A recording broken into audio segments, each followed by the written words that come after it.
about that. We got ways of knowing things. Oh, Kate. Kate just told me Dave was talking too much. It doesn't matter now. To think I scolded him for it. Oh, I'd give 100 mess to have it back. Hey, you two must have been in my restaurant when the boy was talking. You said enough, now shut up. You try to shut me up. I can do that, too. Let me go. What's your... See about the map. Where is it? You please let go of me. Shut up. I gotta let you have it with my gun barrel. Oh, no, don't hurt Kate. Where's that map? Hand it over, quick. I'll get it for you. Right here, dogs. They're stopping at it. Hey, you two women, get over there. Over against the wall. Come on, quick about it. We'll see who's coming. Whoever it is, we'll cover him and hold him near till we clear it. You tell him to come in. Help! Hey, what, you... One of the crooks fired at Sergeant Preston, but he fired too fast. Shoot, Joe! Acting on the split-second warning, the bounty dropped low as he drew his gun. That dog, look out! Keep him away! King identified the set of men he had learned to hate. He charged before his master could fire. He leaped at Red, knocking him off balance, then turned his attention to Joe. In the meantime, Sergeant Preston closed in. This is for you! Kate grabbed the pot of scalding tea. Try this, you skunk! Oh! That's enough, Kate. I'm King. One guard, boy. We'll see who's behind these handkerchiefs. So it's you, eh, Joe? I'm scalded, and that I'll not hurt you if you don't move. Who's your partner? Now listen, Sergeant Preston, listen to me. Well, Red, you dodged the law a long time.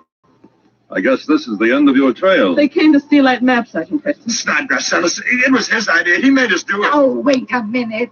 Listen here, Sergeant. That's King. Where'd you find him? King found me. He made me hitch up my team, and he let me Dave. Oh, Dave! He's all right. He's on my sled. Oh, my boy. Sergeant, is he really all right? Dead tired. He's sleeping, but he's all right, Kate. Oh, I don't know what he was doing on the trail with King. it's all clear now.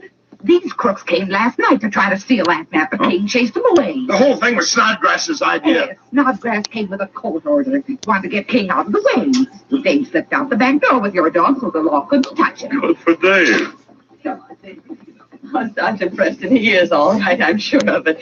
He was as warm as toast beneath those robes on your sled. Mom, Sergeant Preston brought me home. Yes, dear. Sergeant Preston and King brought you home. We'll tie these two, King. Then we'll go get Snodgrass. Well, look at that dog. Oh, he's wagging his tail. He sure looks happy. Yes, Kate. He knows the case is closed.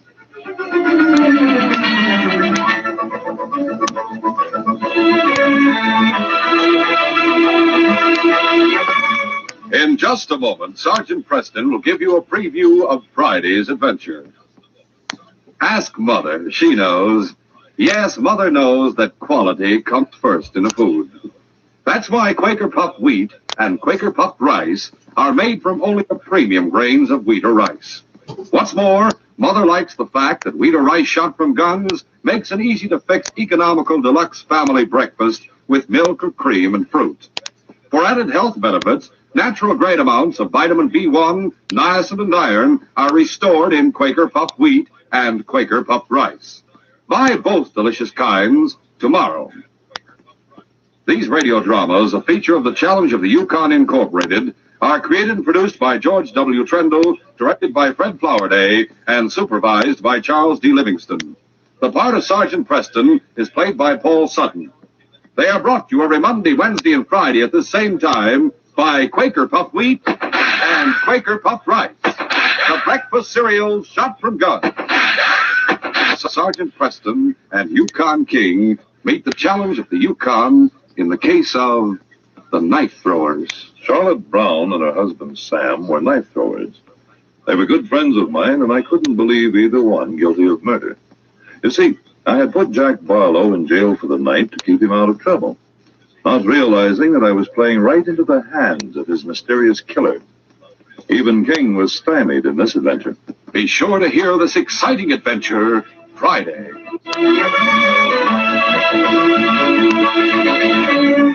Boys and girls, does your dog like to play? Is he a good watchdog? Well, if you want to keep him happy and healthy, then have Mom feed him kennel ration. Because kennel ration is made with lean red meat, choice cuts of U.S. government-inspected horse meat, and it's packed with vital minerals and vitamins dogs need daily. Have Mom get 3 cans at her favorite dealer today. Look for the blue and yellow can. Kennel Ration, first in canned dog food.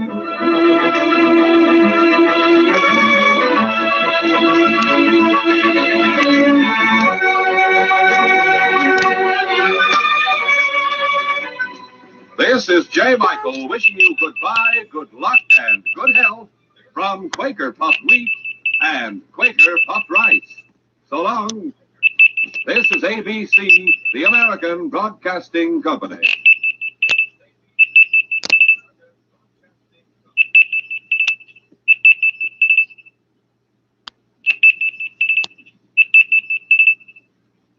You're listening to Chin Radio AM 1540, the voice of multicultural Toronto, bringing you the latest updates on COVID-19.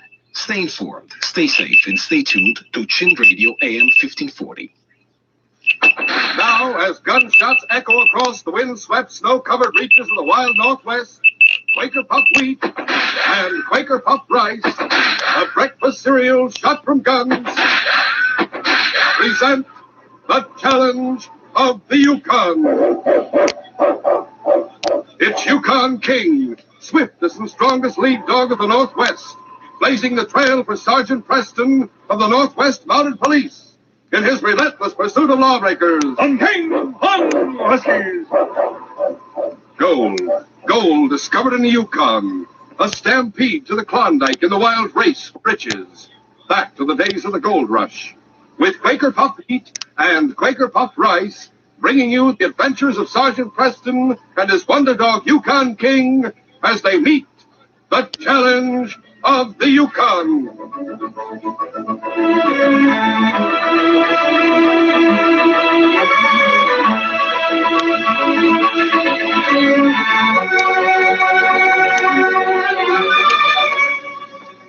Here's the breakfast I really go for. He's enjoying his Quaker Puffed Wheat. Looks good, too. It is good. Right, Billy. And so is Quaker Puffed Rice. These giant, ready-to-serve grains of wheat or rice are choice, flavor-rich premium grains. They're shot from guns, puffed to perfection, exploded up to 8 times normal size to make them crisp and tender. Wheat or rice shot from guns is good for you, too. Makes a nourishing, economical deluxe family breakfast with milk or cream and fruit.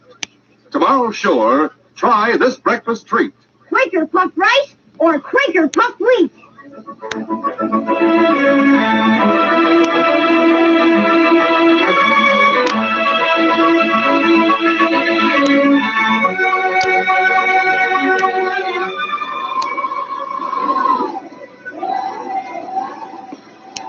It was a stormy night. The wind was from the northwest, and the snow was falling heavily. Sergeant Preston was on his way to 40 Mile to investigate a bank robbery, and King was setting as fast a pace as a team could follow through the heavy snow. They were passing Double Cross Creek, where a strike had been made 2 years before. For a time, people had thought it would be as big as the Bonanza, and a town had sprung up at the mouth of the creek, complete with bars and dance halls. But the strike had petered out, and the town was deserted now, its ramshackle buildings weathered and falling apart. Suddenly, the sergeant called out to the team to stop. King, King, there's a light in the old dance hall.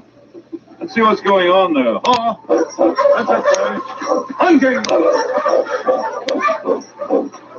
The light had gone out by the time they reached the front of the dance hall, but this only made the sergeant more curious, and he decided to investigate. King! What's the matter, boy? Don't you like the place? Well, that's the way it is. Well, we'll take a look inside since we got this hurricane matter lit. All right, come on. There were no footprints leading up the steps, but the snow would have covered Eddie in a few minutes. The door was closed and the sergeant tried it. It was unlocked, and he walked in. The place conformed to type. One entered what had been the gambling room. There were a few chairs and tables still, and the bar ran along one side. The lantern cast great black shadows against the dusty walls. Beyond was the dance hall proper, A room 2 stories high with a balcony running completely around it, and rooms leading off the balcony. There was a large stove in the center of the room. I don't see any sign of life. There's something wrong about the place, King. What is it? There's another floor above this room. It's sort of a hotel. Wait a minute, I've got it. The place is warmer than it should be. The stove in the bar and the one here haven't been lit for a long time. At that moment, a red glow shone out from the balcony. Who's there? Don't move or you're gonna take you face. Who are you? You're alone somewhere in the question. What do you want here? I saw a light. I decided to investigate. Investigating what those are doing here could be mighty dangerous, mister. Investigating happens to be my business. I'm Sergeant Preston, Northwest Mounted Police. What? I said I'm Sergeant... Why didn't you say so in the first place? Put your hands on the table, I will lie down. As the sergeant lit the lamp, the old woman descended the stairs from the balcony, a red lantern in one hand, a gun in the other. But when she reached the sergeant's side, she placed them both on the table. My name's Agatha Riley, Sergeant. I live here. You do? Yep. Sunk all my money in this shebang when they were calling it Miracle Creek instead of Double Cross. Just stayed on after the others left. You have plenty of room. Yep. Well, it was lonely at first, but now I sort of like it. Had out enough gold during the summer to keep me in flies during the winter. Make out all right. Just the same, I am glad to see you tonight. Is there anything wrong? Maybe. Can't be sure. I've been up in 40 Mile last few days, seeing some friends and buying food. I've only been back a few hours, and it seems to me I've been hearing things. What sort of thing? Just some. Well, with the wind blowing the way it is, isn't surprising. I'm not talking about the timbers creaking or the wind howling. You wait and see. The King and I intended to make it to 40 Mile tonight. It's your duty to stay here. Now, listen to that. That's only my team. Sure, they hear something that you and I do. Listen to this dog. Maybe a traveler. Easy, King. Somebody coming in. Who's there? Who are you? I'm Agatha Riley, and I own this place. You're a trespasser. I didn't mean to trespass. Well, come on out here and show yourself. All right. You ready with your gun, Sergeant? Policeman. I'm Sergeant Preston. Oh, yes, of course. I've seen you endorse him. I'm Carl Norris, the acting manager of the 40 Mile Bank. Huh? Well, this is a strange thing. Sure is. Well, you don't understand, ma'am. I've been expecting the sergeant. Didn't expect to meet him here. Well, that's what's so strange. Of course not. What brings you to Double Cross, Norris? Well, I'd better start at the beginning and tell you all about the case. That's a good idea. Don't mind if I stay, ma'am. No, not if you got some legitimate business with the sergeant. You better both stay the night. There's plenty of cots upstairs. I'll go and make some tea. Sit down, Norris. Thanks. How much have you been told, Sergeant? That you're missing one cashier and $50,000. Well, that's said in a very few words. I'll give you the details. 3 weeks ago, Randolph Martin, he was the manager of the bank, Martin and I went up to Little Beaver to look over some claims. Martin was the manager? Yes. It's a tragic thing, Sergeant. While we were up on the Little Beaver, he caught pneumonia. He died. There was only an Indian to help me nurse him. There was only an Indian to help me bury him. I see. When I returned to 40 Mile, I took his place in the bank. It wasn't long before I discovered that something was seriously wrong with the funds. So I started checking the records. Well, I found out what was wrong. A number of figures had been altered. By the cashier? By young Tom Conlon, the cashier. He must have realized he'd be found out when I started going over the books, and he disappeared. So my job is to find him. And the money. Tell me something about him. Well, his name's Tom Conlon. About 26, light hair, blue eyes. Must weigh about 180 pounds. About 5 foot 10 or 11. Any idea where he might have gone? No one saw him leave town. But there's a girl who sings in one of the cafes who might be able to give you some information. Her name is Mary Lane. I'll have a talk with her. Yes, I'm sure he said goodbye to her. She denies it? Oh, naturally. You haven't answered my first question, Norris. What was that? What brought you to Double Cross tonight? Well, I'm thinking about this case all the time, Sergeant. And it suddenly occurred to me that Conlon might be hiding out in this town. Or in one of the deserted cabins along the creek. I decided to come up and have a look. Didn't fire. Though I must admit I didn't realize the storm was as bad as it is. Doesn't seem to have cut down on travel much. Listen. Aren't those your dogs? No, it's another team. I'll see who it is. I want to unharness my dogs and turn them out and back. Let's go, King. The sergeant picked up his lantern, and he and King walked through the empty barroom. As they neared the front door, it opened, and a girl stepped inside. Don't be frightened. You're a policeman. Sergeant Preston, at your service. But Mrs. Roger, I met her in 40 Mile the other day. She said she was living here, and she asked me to pay her a visit.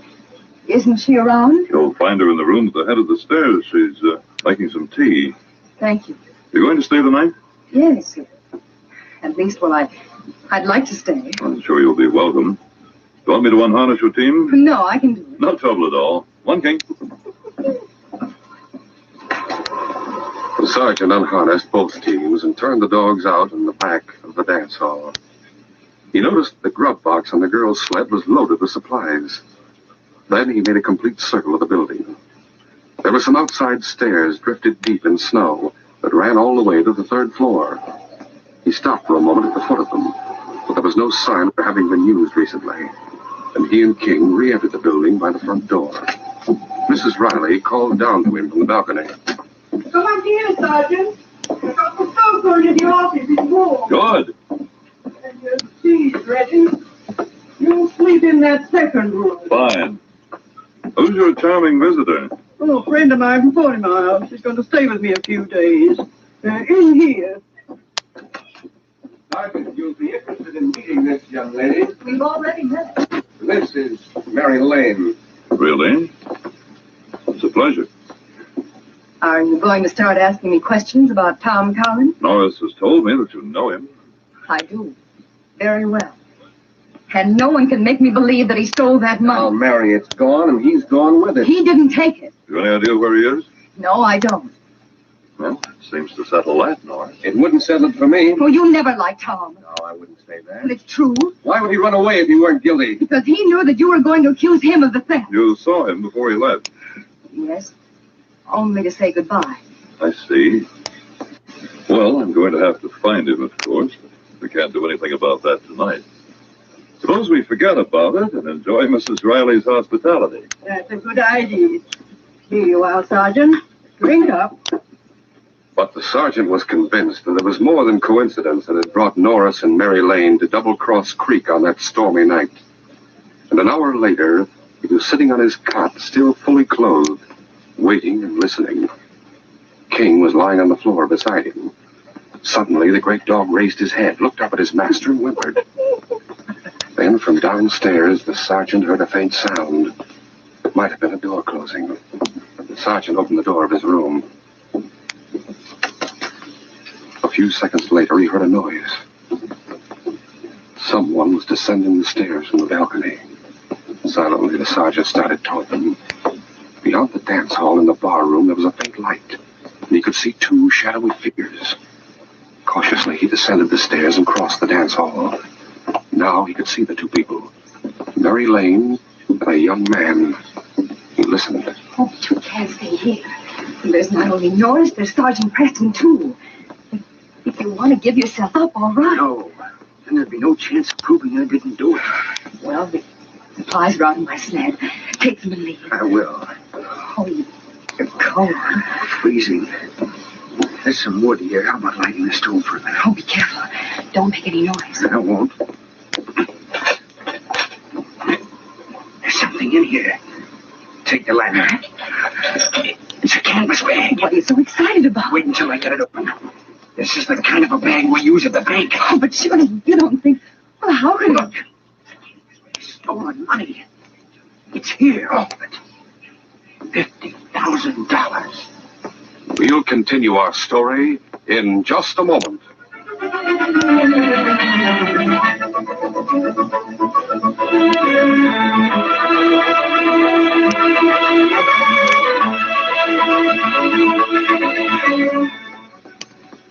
Say, tell me, what do you think of right off when you hear these three famous words?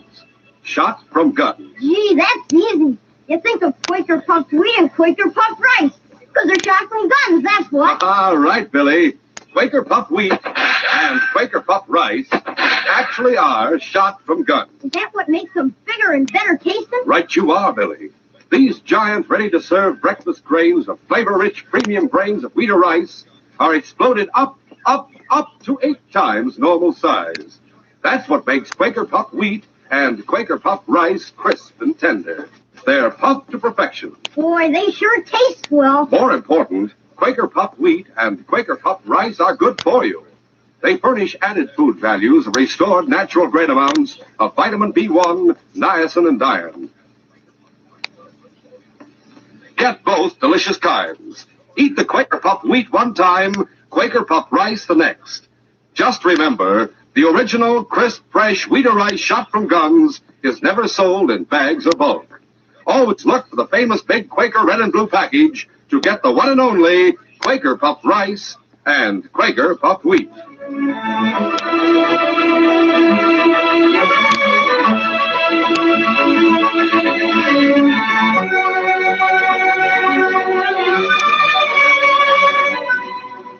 Now to continue our story. As the sergeant watched from the shadows of the dance hall, Tom Conlon opened the door of the stove in the bar room, and inside he found the money that had been stolen from the 40-Mile Bank. But how did it get here? I don't know. Oh, you can return it, Tom. You can give it to the sergeant. Not yet. I'd still be accused of taking it. Well, what are you going to do with it? Leave it where it is. Whoever stole it, put it here. Whoever stole it will come back for it. Mary, I'm not going to leave tonight. What? I'm going to wait over there behind the bar. All night? If necessary. Who do you suppose it? Oh, it couldn't be Agatha who took it. Why is Norris here? He's looking for you. That's what he says. He might have another reason. Go on back upstairs. Be careful, Tom. Don't worry. Go on. All right. The sergeant drew back into the shadows of the dance hall as Mary crossed the room and climbed the stairs to the balcony. He heard Tom moving around behind the bar, and then the building was silent once more. An hour passed. A door opened on the balcony, the door of Mrs. Riley's room. The old woman appeared carrying a lantern. She was wearing a parka, the hood pulled over her head. Now what, King? Where's she going? The old woman walked to the end of the balcony and opened the door. Stairs, King, leading up to the next floor. The door closed softly behind Mrs. Riley, and the balcony was in darkness once more. We'd better follow her, boy. Swiftly and silently, the sergeant climbed the stairs to the balcony. He had nearly reached the door through which Mrs. Riley had disappeared when a scream rang out. What was that? Who screamed? Mrs. Riley, she's upstairs, King. Mary and Norris followed the sergeant as he ran up the stairs to the 3rd floor. At the top, they found a hall that ran the length of the building. Doors on either side. Mrs. Riley was lying in front of one of them, her lantern still lighted beside her. Mrs. Riley. As the sergeant knelt beside the old woman, King continued on down the hall. Oh, she's unconscious. Someone hit her on the head. Oh, Sergeant, Yes, Mrs. Riley. What happened? I thought I heard a noise up here. There's steps outside that go down to the ground. I know. I wanted to make sure the door up here was locked on the inside. Yes.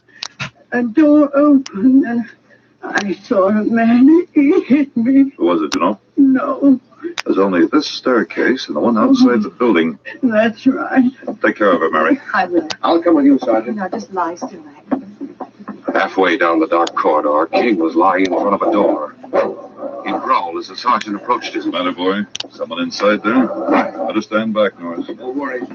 The sergeant opened the door, King leaped forward. The storm was over, and a bright moon shone through the window. The still form of a man was lying on the floor. Yes, boy, I see. What is it? What have you found? I'm afraid it's a dead man. A dead man? No, it can't be. It is. I'll strike a match. No. Get hold of yourself. What's the matter? What's going on in here? Can't be. Is he dead? Yes. Look at his face. Do you know him? Sergeant. Of course I do. Why, that's Randolph Martin. He couldn't have... Oh? Carl, you told everyone in 40 Mile that he died up in the Little Beef. I thought he Wait a minute, Norris. You told me that you'd buried him yourself.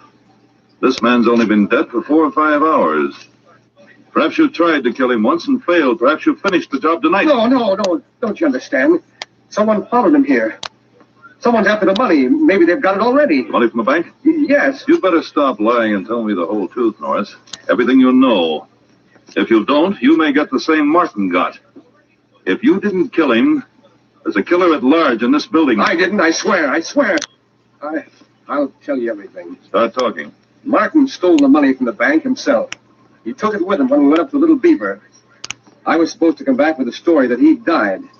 And after I'd changed the books and made it look like Conlon was the thief, I was to meet Martin here. Tonight? Yes, we thought Conlon would be in jail by now. Martin was going to pay me off, and he was going to leave the Yukon. That's enough for now. Come on, King. Where are you going? After the man who knocked Mrs. Riley out. After the man who killed Martin. Sergeant King ran down the corridor toward the front of the building. There, another corridor and the width of the building, and the sergeant turned to the right. The door that led to the outside stairs was open. There were footprints on the stairs now. Follow them, King. 2 men, not 1. On down the stairs, the sergeant ran, his gun ready for instant action. 1 boy. The footprints led to the front door of the dance hall. They're inside, King. The sergeant threw open the front door. Tom Conlon was just pulling himself to his feet over near the bar. All right, what happened to you? You're Sergeant Preston. The 2 men, where are they? I don't know. You saw them. They came in here. Yes, they started turning over everything you can see. I know what they were looking for. The money. It's in the stove. They find it? Not before they knocked me out. Let's see. No, it's still here. What? Hear that? They're up on the next floor. Mrs. Riley's office on the balcony. You stay here, Conan. Don't move till I get back. There's 2 of them. You'll need help. Stay there. The sergeant ran through the barroom to the dance hall. He could hear furniture crashing in Mrs. Riley's office. But at that moment, he saw the old woman and Mary coming down the stairs from the 3rd floor. Mrs. Riley, Mary, get back up there. The door of the office opened, and a giant of a man lurched out onto the shadowy balcony. You down there. You know where the money is. Come here, I'll blast you. You're under arrest in the name of the Queen. That's a money. Don't shoot. The big man emptied his gun, but the sergeant had ducked under the stairs. He waited for the 6th shot. Then, as he heard the man's steps retreating into the office, he ran up the stairs, across the short hall, and kicked open the door. The light from a lamp on the table, the sergeant saw the 2 men. One of them was over the windowsill and dropped the drifted snow 2 stories below. The larger man started to follow him, but the sergeant grabbed hold of his shoulder of his pocket and whirled him around. The big man tried to shake him off. Then he brought a roundhouse right up from the floor, but the sergeant ducked and drove on past his head. The big man grunted from the stiff left that hit him just above the heart. Then a jolting right hit him square in the jaw. He tried to close with the sergeant and wrestle him to the floor. Both men staggered back against the table. The lamp crashed to the floor. Now the 2 men slugged it out toe-to-toe. A thin tongue of flame leaped up from the spilled oil on the floor, and King leaped on it as if it were a live thing, and his forepaws smothered it. He turned back to watch his master in the hope that he might help him. The sergeant needed no help. The big man's blows were wild, but every one of the sergeants drove straight to the mark. The big man tried to break away and head for the open window. The sergeant grabbed his pocket once more. Don't hit me anymore. Had enough? Yeah. Just to make sure, we'll slip these handcuffs on. As the fight ended, the sergeant heard the 2nd man calling for help outside. When he reached the window, he saw that Tom was standing over him. I can't walk. My ankle. You break it when he jumped? No, I guess it's only a sprain. All right. I'll be down to give you a hand with him. Come on, King. Half an hour later, everyone in the building was sitting around the stove in the office. The 2 captured men were called Butch Sinclair and Jigger Gordon. Jigger, the smaller of the 2, was eager to confess everything that happened in an effort to establish his innocence of murder. You see, last night we stopped at the same roadhouse as this Martin guy. We saw him counting his money, and Butch decided to get it. You were just as anxious as I was. Yeah, for the money. I admit that. When Martin left the roadhouse this morning, we followed him. Got here about 8 o'clock this evening. Hope you don't think Martin was coming here to meet me, Sergeant. No, he didn't even know you were living here. He'd have picked some other spot to meet Norris. Go on, Jigger. Why did Martin leave his team? In the woods. And we left ours in the same place. So you followed him inside. We couldn't find him. He must have heard us coming. We looked all over the lower floor, then we heard something upstairs. You found him there. Yeah. got the drop on him. He didn't have the money on him. We tried to make him tell us where it was, but he wouldn't. Then the old lady comes along. I'm not so old. We heard her dog team. Then we saw her from a window on the 3rd floor. Butch got tough with Martin. I told you not to hit him so hard, Butch. You killed him, Butch. Well, I hit him, but I didn't mean to kill him. Just as I was driving up, Didn't you hear anything as you came in? I told you that I heard some strange noises, and I looked all over the 1st floor and the rooms off the balcony. The noises didn't seem to be coming from the 3rd floor. I never thought to look in there. But that's where you were, Jigger. You stayed up there because you still wanted the money. Yeah, we thought we'd wait till the old lady went to bed and look for it. Only she didn't go to bed. Well, a good thing, too. And more people kept coming. Well, I'm glad one of them was you, Sergeant. We didn't figure on that. Well, finally everything was quiet, and we started downstairs. And you met me coming up. Yeah. You know the rest of it. Your plan didn't work out very well, Norris. I'm glad it's over. I was to get 5,000. Of course, with Martin gone, I'd have had his job. Instead, you're going to jail. I don't care. I'm glad it's over. You can't expect any sympathy from me, Carl. Oh, I don't deserve it. You don't deserve any consideration from anybody. It was a rotten trick accusing him of stealing to cover up your own theft. Why, you'd have let it go to prison, too. It's all right for you two now. You'll be the manager of the bank. You don't have to worry anymore. They have the sergeant to thank for that. We can thank him that we're still alive. What did I do? Why, everything. Well, King and I were here, and I'll admit that was fortunate. But when you consider the facts, what was it that caused Martin's death? His own greed. And what made Butch commit murder? His greed. And what made Norris and Jigger confess? Their fear. A criminal can't win. Either greed or fear is sure to trap him. It's been written in the records of the force time and time again. This is just another case proving it. And with Tom freed of all suspicion and Butch, Jigger, and Norris on their way to prison, the case is closed.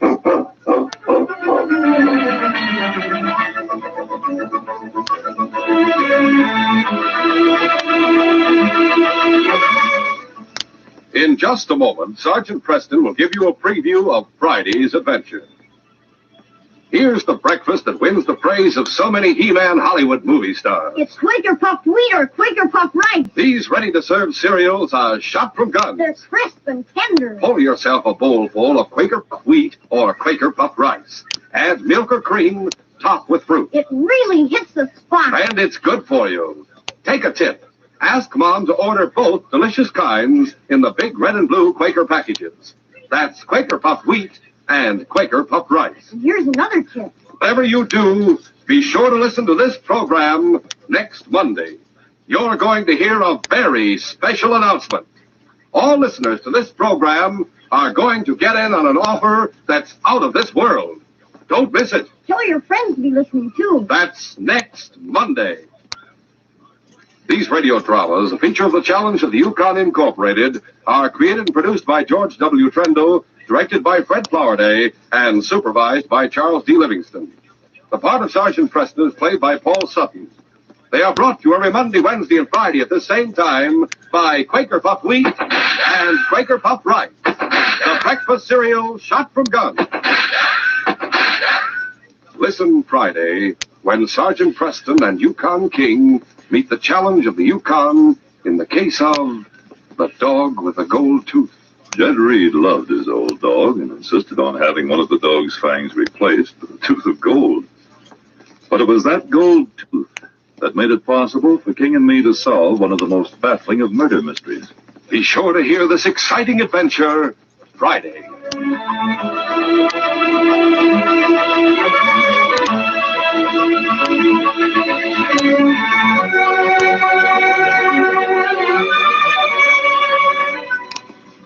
For a delicious hot breakfast, eat Quaker Oats.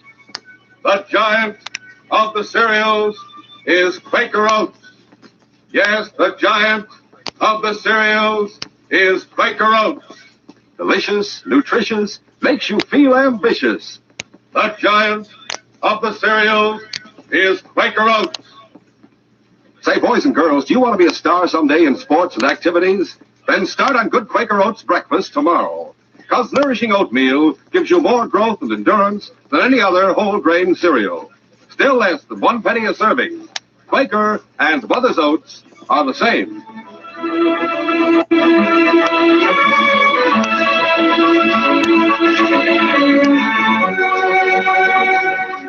This is J. Michael wishing you goodbye, good luck, and good health from Quaker Puffed Wheat and Quaker Puffed Rice. So long. This is ABC, the American Broadcasting Company. You're listening to Chin Radio AM 1540, the voice of multicultural Toronto, bringing you the latest updates on COVID-19. Stay informed, stay safe, and stay tuned to Chin Radio AM 1540.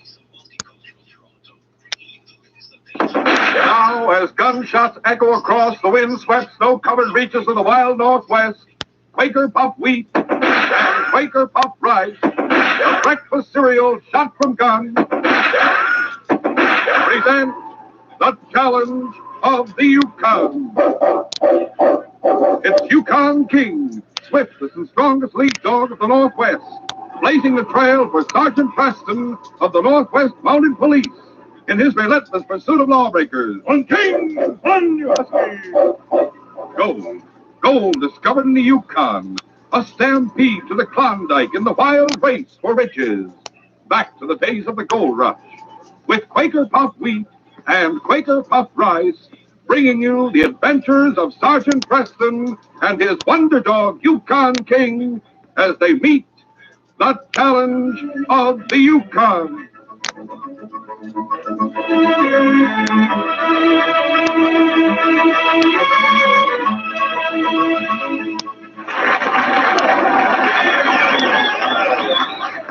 Here's the breakfast that brings cheers from coast to coast. The breakfast that wins praise from so many top-action Hollywood movie stars, too. It's swell-tasting Quaker Puffed Rice or Quaker Puffed Wheat with milk or cream and fruit. These king-size, ready-to-serve premium grains of rice or wheat are shot from guns.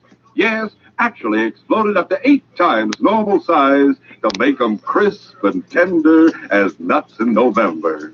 Tomorrow, sure, enjoy this economical deluxe breakfast treat. Quaker Puffed Rice or Quaker Puffed Wheat.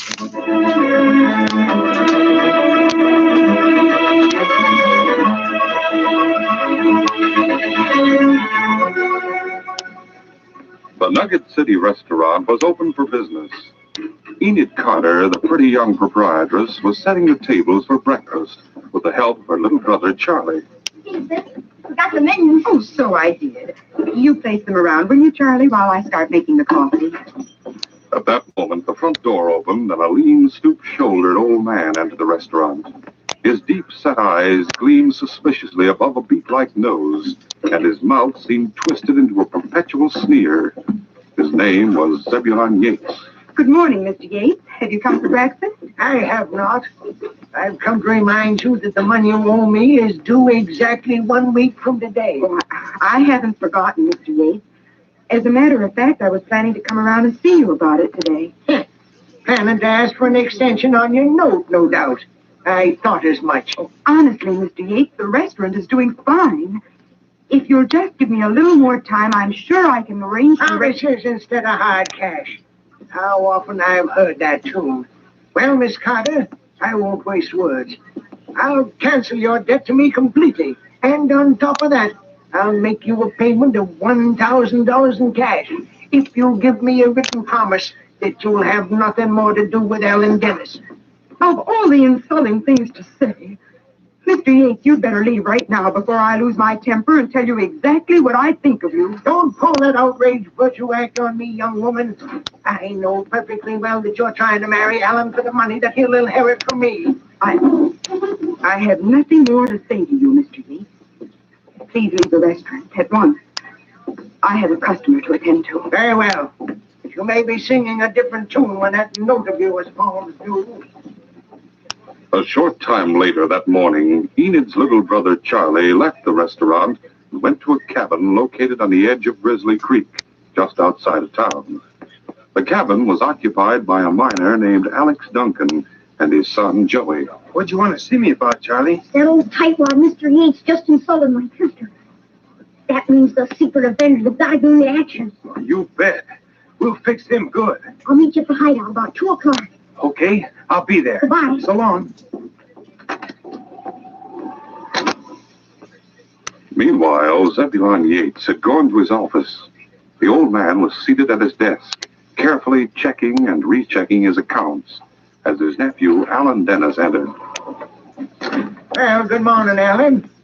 You think you'd be up for another hour or so yet? I'm up all right. And what's more, I've just been talking to Sandy McLean. What do you mean? You know what I mean. He told me all about that scene you made over at the restaurant, accusing Enid of wanting to marry me for money. Oh, so you found out, did you?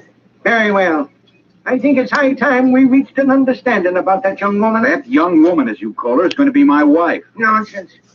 I may as well tell you that I have no intention of letting you marry Enid Carter. You've got nothing to say about it. Oh, haven't I? Maybe you've forgotten that I'm paying your way to medical school down in the States. Maybe you've also forgotten that you still have another year to go before you complete your training. Don't think I'm not grateful for what you've done. But I'm telling you right now that I intend to marry Enid Carter. And I'm telling you that unless you stop seeing that girl, you won't get another penny from me. In that case, there's no use talking. You and I have come to the parting of the ways.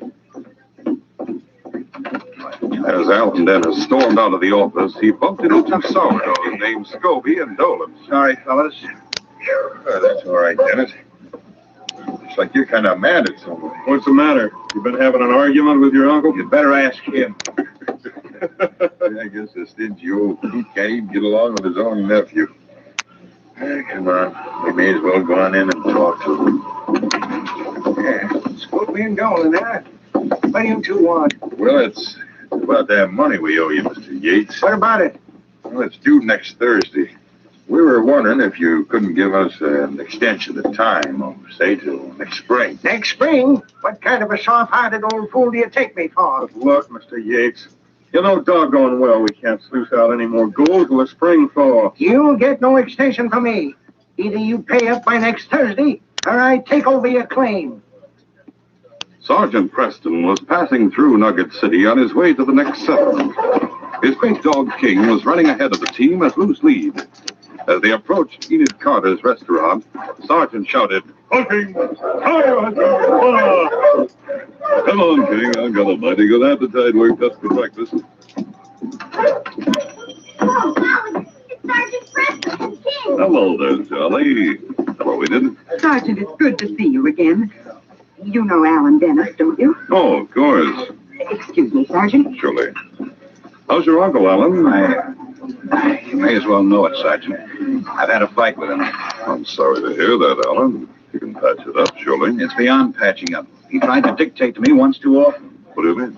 He accused Enid of wanting to marry me for money. He told me if I didn't stop seeing her, he'd cut me off without a cent. So I walked out on him. And what do you intend to do? I have a little cash to carry me along. I thought I'd head for Dawson and look for a job. I don't suppose you know where I can find one, do you? As a matter of fact, I do know of a mine job you could probably get, but you're a medical student, aren't you? I was. I still had another year to go before I got my degree. Well, Alan, I don't want to butt in, but it seems a crime to cut short your medical education at this point. Maybe so. But I don't intend to let Uncle Zeb come between me and Enid. Well, I don't blame you for standing firm, Alan. But don't you think your uncle might realize his mistake and withdraw his opposition after he cools down a bit? Uncle Zeb? Not on your life. No, Sergeant, the only thing for me to do is make a clean break right now. Where is this mine job you mentioned? At the next settlement, about 5 miles from here. I'll take you there on my sled, but first let me talk to your uncle and see if he won't change his mind. I tell you, it's no use, Sergeant. Besides, if you try to patch things up between us, he'll think I'm ready to knuckle under. Well, I'll make it clear that you're not yielding an inch and that I'm coming to him on my own hook. All right, go ahead. But I warn you, you're wasting your time. Zebulon Yates received the sergeant suspiciously, and the Mountie soon realized that Alan hadn't exaggerated his uncle's narrow, uncompromising attitude. Yeah, it's no use trying to change my mind, Sergeant. Enid Carter is nothing but a fortune hunter. Zeb, with all due respect, you're being a stubborn fool. Don't you realize you can't dictate to Alan? I can stop him from making a fool of himself, if that's what you mean. You can keep him from a medical career, perhaps, but you can't stop him from marrying Enid. We'll see about that. Well, Zeb, if that's your attitude, I Guess I might just as well be going. Any message you'd like me to give, Alan? Yes, Sergeant. Tell him I'll be glad to take him back when he comes to his senses, and not before. Sergeant Preston returned to the restaurant and told Alan what had happened. A short time later, the two men left Nugget City and headed for the next settlement. That afternoon, Enid's little brother Charlie and his friend Joey Duncan held a conference in their secret hideout, a cave in the hills about half a mile from town. Well, gee, what time do you think we should carry out our vengeance on Mr. Yates? Oh, we better not try it before midnight. All right. I'll sneak out of the cabin and meet you in front of the restaurant at 12 o'clock sharp. You sure you can bring a lantern? Oh, sure, I'm sure. All right. We'll take a vote. All in favor of the plan we've just been talking about, say aye. Aye. The secret avengers have spoken. The meeting is hereby closed. We'll continue our story in just a moment.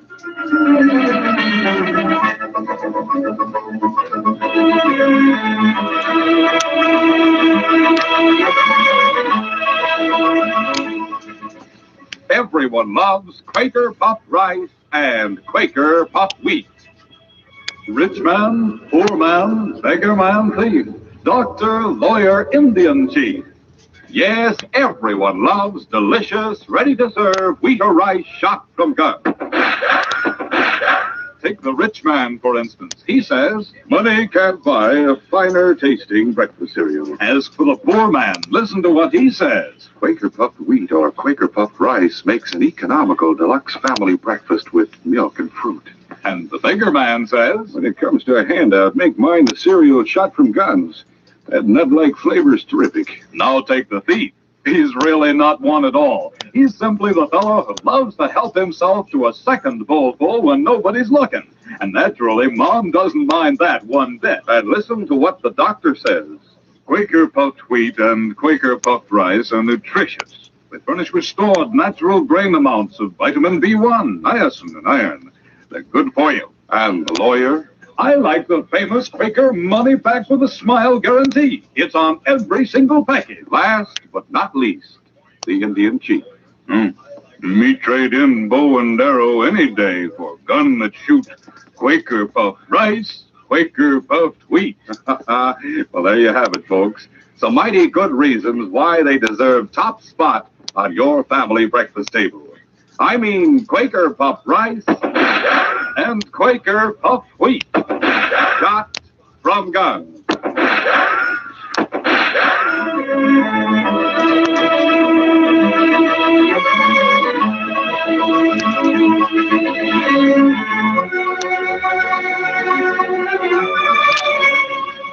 Now to continue our story.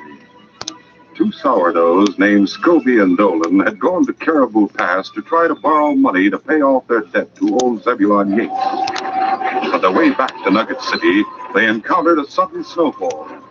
Soon the two travelers found themselves bucking a howling blizzard. Hey, look. There's a cave over there in the hillside. Maybe we better hold up for a while until this blizzard dies down. Yeah, that's a good idea. Gee there! Gee, you are...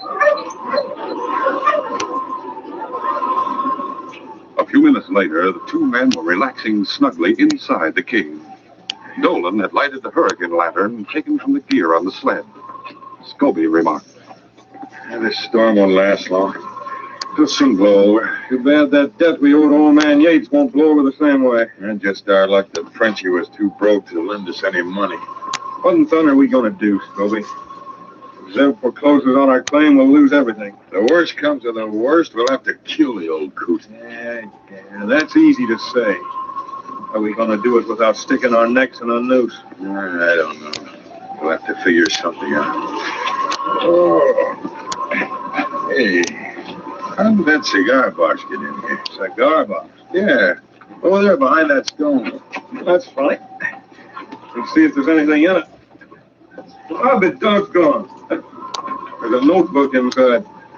The Journal of the Secret Avengers. Yeah, let's take a look at that. Oh, so that's it. What's the matter? It turns out the Secret Avengers are those two kids in town. You know, Charlie Carter and Joey Duncan. Oh, sure. They used this cave as their hideout.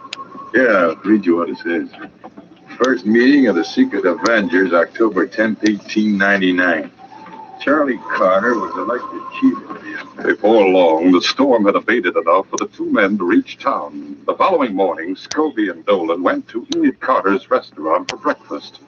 To their surprise, they found a small crowd gathered around the doorway. As they pushed their way inside, they saw Zebulon Yates, angry and red-faced, confronting Enid Carter. Where's that young hoodlum brother of yours? I told you I haven't seen him all morning. You mark my words. That brother of yours is headed for the gallows. What? I've known all along that he was a criminal type. Hey, Sandy, what's eating you, old coot? Didn't you go by his office this morning? No, what's wrong? Charlie Carter and that pal of his, Joey Duncan, put up a big snowman in front of Zeb's office. It's a spitting image of Zeb. Funniest thing you ever saw. On top of that, the kids hung a sign on the snowman calling Zeb the meanest old galoot in town. Boy, oh boy, Zeb sure is mad. He already had it in for Enid Carter. Yeah, how come? Because his nephew aims to marry the girl. Zeb tried to break things up between them, but young Dennis wouldn't knuckle under, so they had a big bust-up. Hey, Dolan, what's the matter? Come on, I got an idea. Outside in the street, Scobie spoke to Dolan. You know where them two kids are hiding out? Where? In that cave in the hillside where we found that notebook. Yeah, I bet you're right. What's that got to do with us? Now listen, we've been trying to figure out a way to get rid of Zeb lately. Yeah? But I just got an idea how we can do it. We'll go to that cave right now. Here's what we'll do. Scobie had guessed right. Charlie and Joey were hiding in their secret cave, waiting for Zeb Yates' wrath to cool down before showing their faces in town. Gee, do you suppose we went too far this time? I don't know, but I'll bet Mr. Yates is really mad. Hey, what's that? Sounds like a dog team. Golly, maybe someone's found their hideout. I hear them coming. Look, two men with handkerchiefs over their faces. One of them's carrying some rope. Don't get scared, Sonny. We're not gonna hurt you. What are you going to do? We're gonna tie you up so you can't get away. You mean you're going to leave us here forever? No, nothing like that. We'll come back sometime tonight and let you go. Come on, get busy with that rope. All day long, Enid Carter waited for her brother to come home. Darkness was falling, and still Charlie hadn't shown up. Enid was desperately worried. Finally, she went to see Joey's father.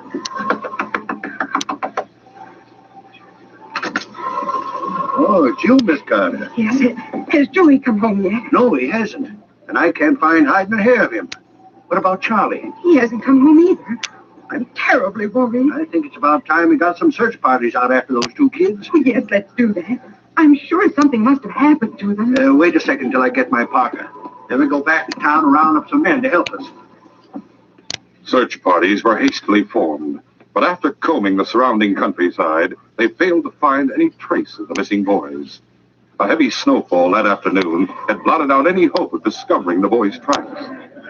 Weary and discouraged, the searchers finally gathered in the streets of town and discussed the situation by the light of pine flares. What in tarnation could have happened to those kids? Yeah, maybe they're hiding out somewhere. Afraid to come home on account of that trick they played on old Zeb Yates. Well, I've got a different idea. What do you mean? Sandy, you heard the way Zeb was threatening the kids in the restaurant this morning? Yeah? How do we know he's not responsible for their disappearance? I thunder, that's an idea. You ask me, that old cuss is mean enough to do anything. That's a fact. Personally, I've always thought Zeb was a little crazy. Or he was nursing a grudge against Enid Carter. Maybe he figured to get even with her by doing away with her kid brother. Now, come on. I vote we go over to Carter's place right now and see what she thinks. As the crowd surged down the street, it gradually collected more members. And with every step taken, the conviction grew stronger that old Zeb Yates had indeed done away with the two boys. But Enid Carter refused to fall in with the spirit of the mob. Why should you stick up for the old bundle? Because I tell you he's innocent.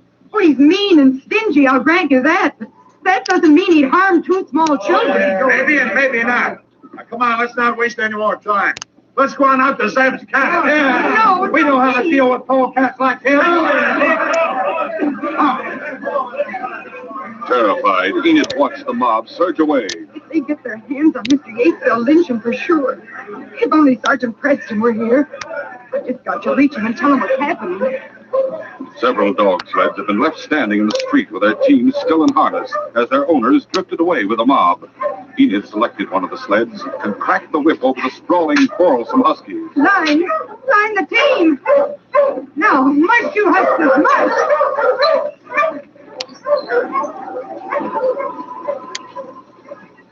In the next settlement, 5 miles from Nugget City, Sergeant Preston and Alan Dennis were preparing to turn in for the night. The two men were occupying a small shack. Well, Alan, how'd you like your first day as a mine hand? It's a little harder on the muscles than studying medicine, but I guess I'll get used to it. Oh, I'll see who it is. Enid Carter. Sergeant, you've got to come back to Nugget City right away. What's wrong? My brother Charlie and his friend Joey Duncan have disappeared. The people all think Mr. Yates is responsible. I'm afraid they're going to lynch him. Come on, Alan, get your parka. We've got to hurry. Right. Half an hour later, the sergeant and his two companions arrived in front of Enid's restaurant. Why are we stopping here, Sergeant? I'll put King on Charlie's trail. Enid, can you give me something Charlie's worn recently? Yes, there's a cap of his hanging on the hook just inside the door. I'll get it right away. You think King can do it, Sergeant? I'm sure he can. Here you are, Sergeant. Good. King, fine boy, fine. That's that fella. All right, Alan. You need to go with King and follow wherever he leads. Right, Sergeant. In the meantime, I'll try to head off that mob. Come on, Enid. All right, you Watch on! As Sergeant Preston raced his team toward Zeb Yates' cabin, he feared that the lynch mob might already have taken the old man's life. When he drew in sight of the cabin, he saw that Zeb was still alive. The guttering light of a dozen pine flares showed the old moneylender standing bareheaded and shivering in the clutches of the mob. Hello! All right, take your hands off that man. What's going on here? Zeb Yates has done away with young Charlie Carr and Joey Duncan.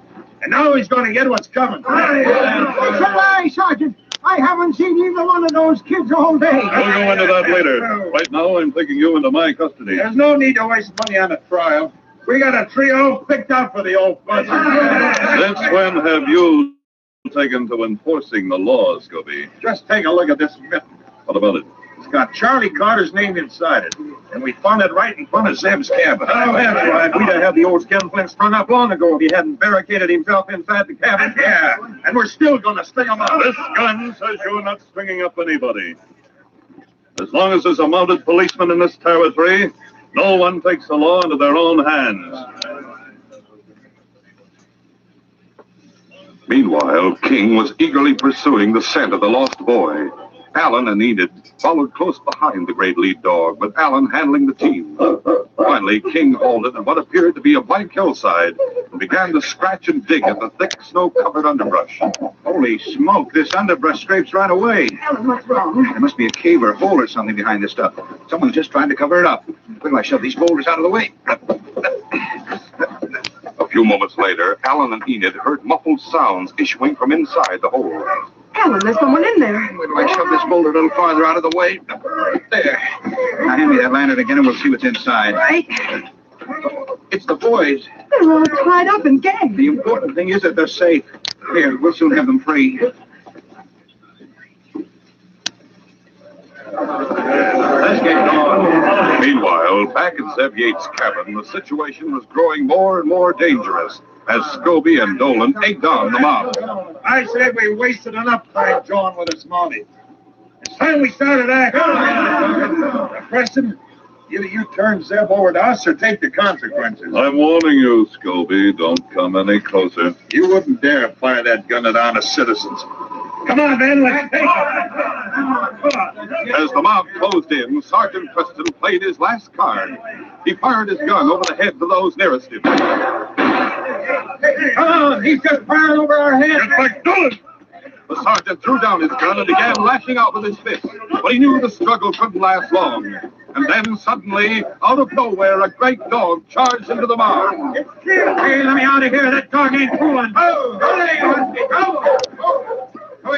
Wait, stop it. The boys are safe. It's young Dennis, and the boys are with him. Joey, are you all right? Oh, golly, it's good to see you. They're both all right. My uncle had nothing to do with their disappearance. I told him so. I told him I was innocent. Well, where in thunder were the kids all this time? In a cave in the hillside. 2 men tied them up and left them there. Who were the 2 men? They had handkerchiefs over their faces, but the boys can give you a pretty good description. How about it, Johnny? Well, one was a big tall man with a caribou parka. The parka had a patch on the left side. Just like that one right there. Hey, what are you pointing at me for? Yeah, that's his voice, too. I'm sure of it. Looks like he's got you tagged, Scobie. What about the other man, Charlie? Well, he was shorter and heavier, and he had a black bearskin parka. That's stolen by thunder. Why, those dirty poleheads. Scobie and Dolan are the ones who gave us the idea to listen. Yeah, it was Scobie who claimed he found that mitten near Zeb's cabin, right? Apparently, it was a cold-blooded scheme to get rid of Zeb. And I'll bet I know why. To get out of paying back the You're money. listening to Chin Radio AM 1540. Looks like we've been trying to string up the wrong man. Oh, wait a minute. We can explain. Explain nothing. Let's give them the same treatment they tried to give Zeb. Hold it, all of you. You just came close to making one tragic mistake. Haven't you learned yet that mobs aren't fitted to administer justice? Sergeant, I guess maybe you got something there. As for you two, Scobie and Dolan, you're both under arrest in the name of the Queen. The charge is attempted murder. Later, in Zeb's cabin, with the 2 crooks handcuffed together, Zeb Yates learned how Enid had saved his life. Oh, I've been an old fool. Enid, can you find it in your heart to forgive me? Oh, of course I can. In that case, maybe you'll even invite me to your wedding after Alan gets through medical school. You hear that, Alan? Oh, Charlie. Charlie, I'd like to tell you something. What's that, Sergeant? If the Secret Avengers hadn't put up that snowman in front of that store, I know, Sergeant. I guess we shouldn't have done it. You see, Charlie, the big trouble with secret societies that try to take things into their own hands is that they can lead to lynch mobs. Will you promise me to steer clear of that sort of thing from now on? I sure will, Sergeant Preston. All right. A shake on that, Charlie. The Secret Avengers are hereby dissolved, and this case is closed.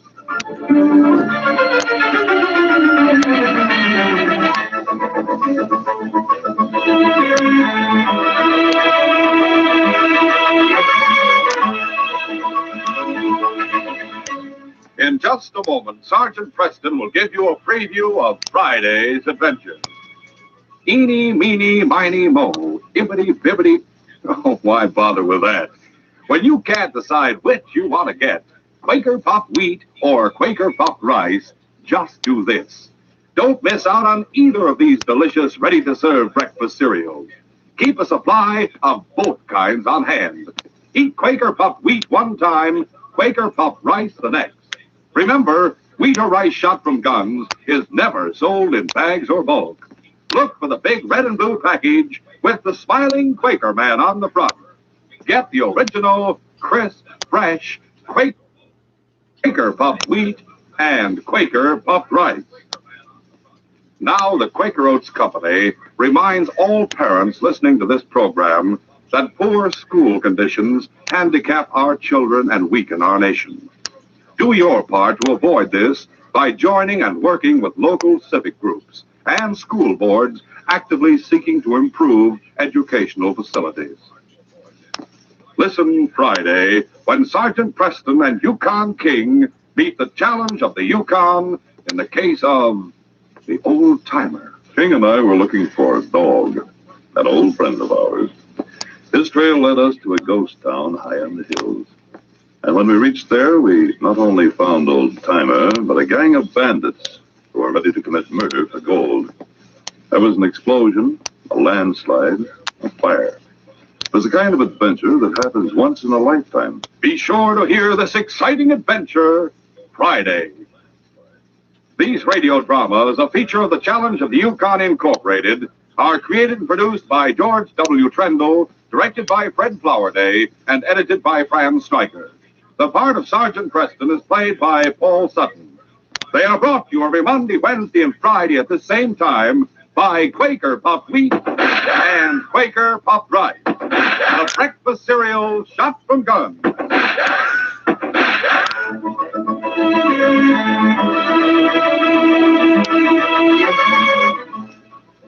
Remember, for delicious hot breakfast, enjoy Quaker Oats. The giant of the cereals is Quaker Oats.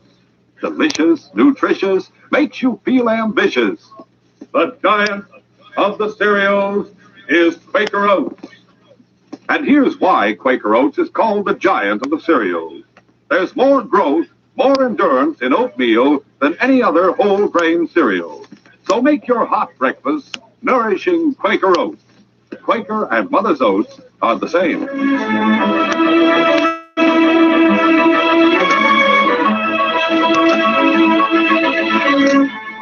This is J. Michael wishing you goodbye, good luck, and good health from Quaker Puffed Wheat and Quaker Puffed Rice. So long. This is ABC, the American Broadcasting Company.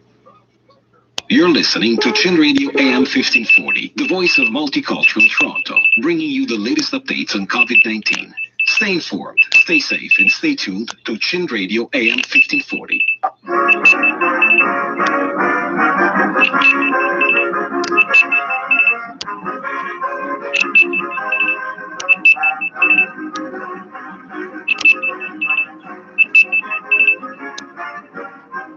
Tonight, friends, I'm going to talk about fine food, fine breakfast, fine flavor and nourishment, and I'm not going to talk about ration food. How do I do it?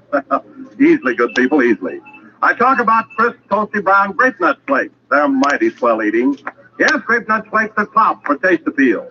They have such a malty, rich goodness, such an outstanding, distinctive flavor, that grand grape nut flavor, in tongue-easing, toasty flake form. And here's news for you homemakers on the thrift shift. You can buy as many as you need of those big 12-ounce economy-sized packages of grape nut flakes without spending a single precious ration stamp. Delicious, nutritious grape nut flakes are not rations. Ask for grape nut flakes, America's fastest-growing breakfast cereal.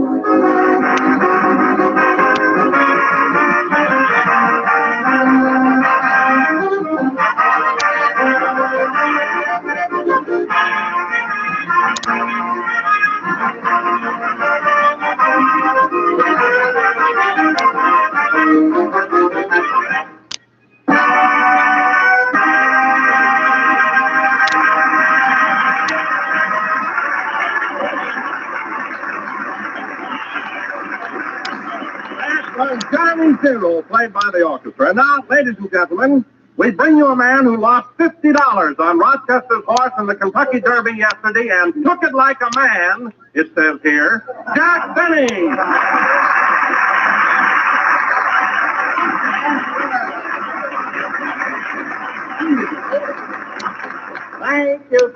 Thank you. Hello again. This is Jack Benny, the gambler, talking. And, Don, I'll admit that I was a little disappointed when Rochester's horse came in last. But what really gets me is that I lost $50 and the whole race was over in 2 minutes. What's that got to do with it? Well, losing $50 in 2 minutes, that's too fast. Why, several times in holdups, I've stretched it out to 10 minutes. You know, ad-lib with a guy while he's taking my shoe off. Anyway, the race is over. I lost $50, and heaven knows I wish I could forget it. I mean, I'm really not a sore loser. What do you mean you're not a sore loser? Oh, hello, Mary. I mean, I can take it. I never care what I lose on a horse race. What are you talking about? A couple of months ago, you lost $2 on one of Bing Crosby's horses, and you burned his house down.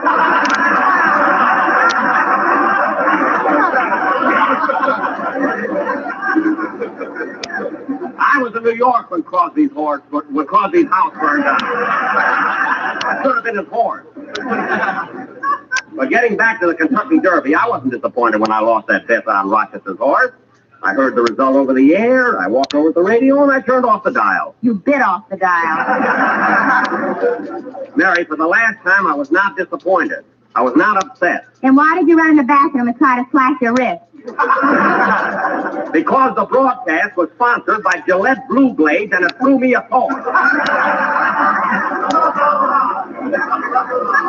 That's the only reason. Hey, Jackson, you aren't the only guy that lost dough on that race. I hear Rochester lost his whole bankroll. Yeah, he wired me for some money, but I didn't send him any. Well, then how's he going to get home?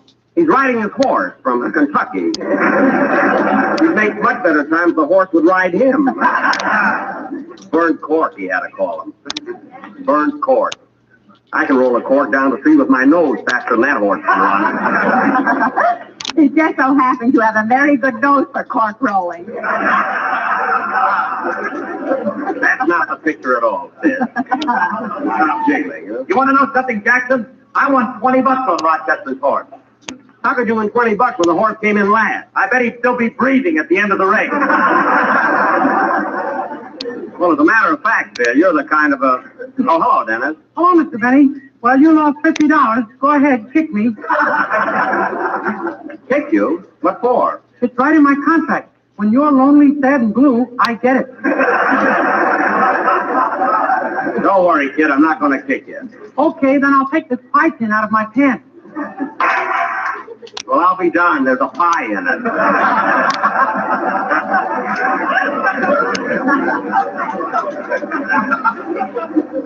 And now, ladies and gentlemen... Lemon meringue. I know.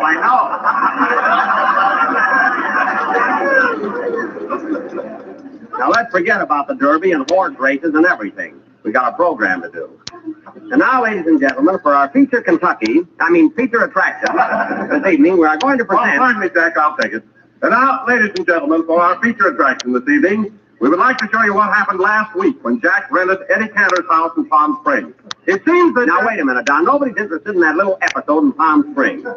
I rented Cantor's house. I had a very pleasant week. I paid him for it. You what? I had a very pleasant week.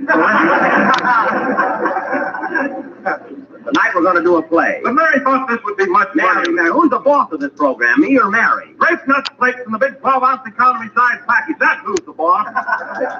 If you're referring to General Foods, Don, we get along swell. Guys, I remember old General Foods when he was just a yard bird. That hair's ought to be shot. This way.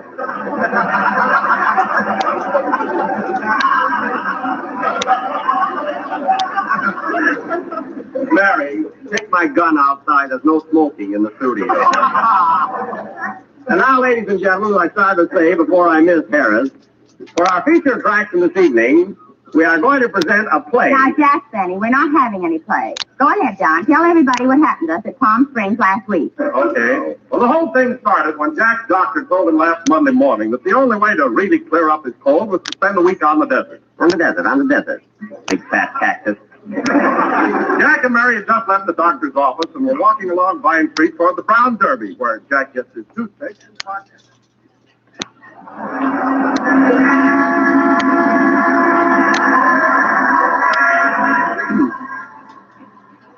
There you are, mister.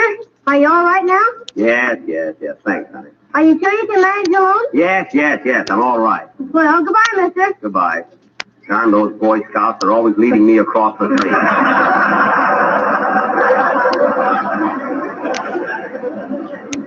Not that old. Well, I'm starving, Jack. Let's drop in at the Brown Derby and get something to eat. I know a place right up the street from the Brown Derby that's terrific. Houlihan's Hot Doggery. I'm not going to that joint. What do you mean, joint? Everybody goes there. Look at their slogan, Burt with the movie star. I'm this cold. Imagine my doctor telling me the only way to get over it is to go to Palm Springs. Now I have to buy a tent. A what? A tent. Did it ever occur to you to stop at a hotel? I don't know anybody staying at a hotel in Palm Springs.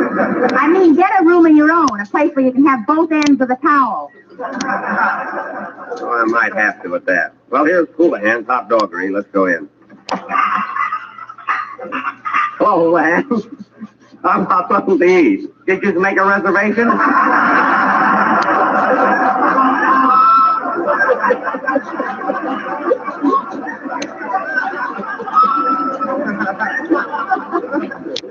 I don't know, did you, Jack? No, I forgot to. Then you baby? Look, Mr. Houlihan, I wish the place in here were as shiny as his head. Look, Mr. Houlihan, I'm Jack Benny. I dine here 4 or 5 times a week. You got a wonderful stomach. Get out of here before it's too late. Okay, some other time. Come on, Mary. Let's go. Wow, that fresh air smells good. We were only in there a second. You want to go out and be so risky, we'll walk out of the Brown Derby. Come on.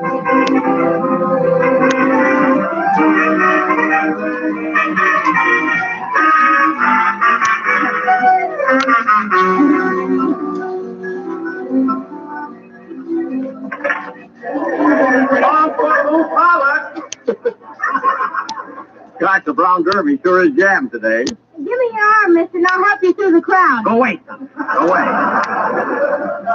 I don't need you. Well, if you ever do, ask for Dick Davis, Beaver Patrol.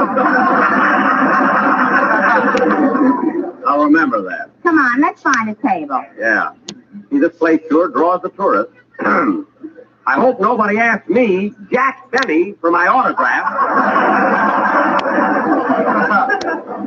What's that name again? Jack Benny. Well, nothing happened. Let's eat.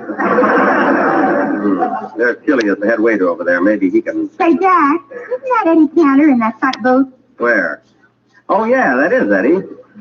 Yeah, I hope I look as good as he does when I'm his age.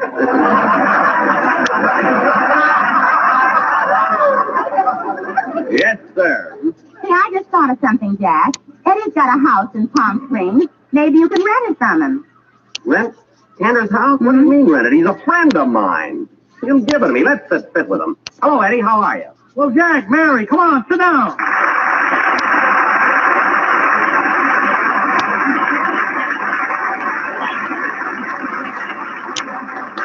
Well, Jack, what are you doing in the Derby? Raining outside, huh?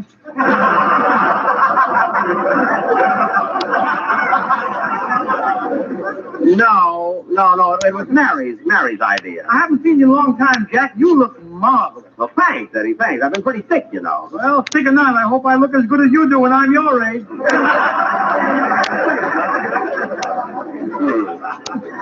Well, how's the family, Eddie? How's Ida and the boys? Oh, they're all... Boys? What are boys? Jack, my kids are girls. You're thinking of Crosby. Crosby? Yeah, remember I burned his house down for you when you were in New York? Oh, yes, thanks. Well, go ahead and order something to eat, Mary. Incidentally, the peanut butter sandwiches here are delicious. Incidentally, I'm having a cream turkey. Incidentally, the cream turkey costs $1.75. Incidentally, everybody's looking at us. Look. They're looking. All right. You can have the cream turkey, Mary. But if I ask you for a kiss on the cab on the way home, don't say what for. I'm kind of hungry myself. What are you having there, Eddie? It looks good. Chicken soup with egg noodles? Chicken soup with egg noodles, huh? Think I'll have some of that. Okay, I'll have the waiter bring you a spoon.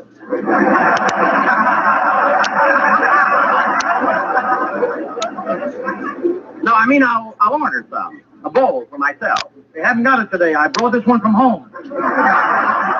Oh, spoon, waiter, spoon.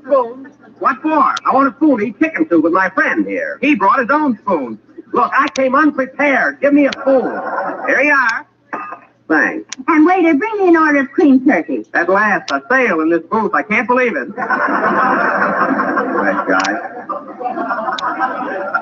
Gee, this soup looks good. Yeah, let's start. 1, 2. You know, Eddie, I'm sure glad... Boy, this is hot. You know, Eddie, I'm sure glad Eddie, would you mind eating with your left hand and putting your right arm around my shoulder? I'm too far from the bowl. Is this better, Jack? Eh? Oh, I'm sorry. My elbow's in your ear. Yeah, we got to think of something else. Well, why don't you put your right hand through my left sleeve, and then we can both dip at the same time?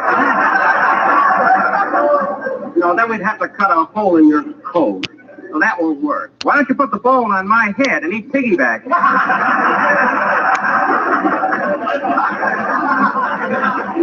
You go and get that cream turkey. I think we're all right now, Eddie. Let's go. 1, 2. As I was saying, Eddie, I'm sure glad I bumped into you. By the way, Jack, would you mind breaking a cracker and putting it in the soup? Sorry, Eddie, but I can't stand crackers in my soup. Well, break one in anyway and float it over to my side.